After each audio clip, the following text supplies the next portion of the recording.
ખેડૂત મિત્રો તમારું સ્વાગત છે ફાર્મર હેલ્પર રાહિલ ચેનલમાં।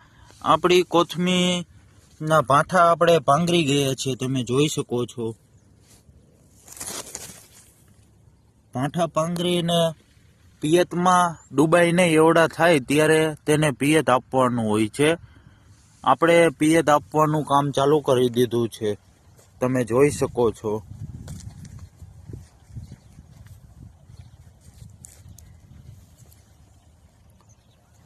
ને આપણે પિયત આપીએ ત્યારે ખાતર નાખવાનું હોય છે, જેથી કરીને આ કોથમીના પાંદ પીળાશ પડતા ન રહે અને કોથમી એકદમ વેગ કરે અને ભાઠા ઝડપથી પાંગરે।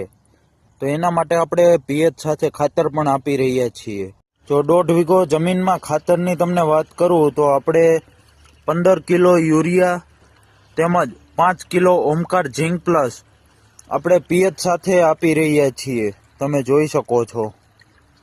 આપણે ઝીંક પ્લસને અગાઉ આપણે ઓગળવા માટે રાખી દીધેલું છે, જેથી કરીને પ્રોપર રીતે ઓગળી જાય, તમે જોઈ શકો છો। ખેડૂત ભાઈઓ, ખેતીને લગતી માહિતી મેળવવા આપણી ચેનલને સબસ્ક્રાઈબ કરો, વિડીયોને લાઇક, શેર અને કોમેન્ટ કરો। Thank you.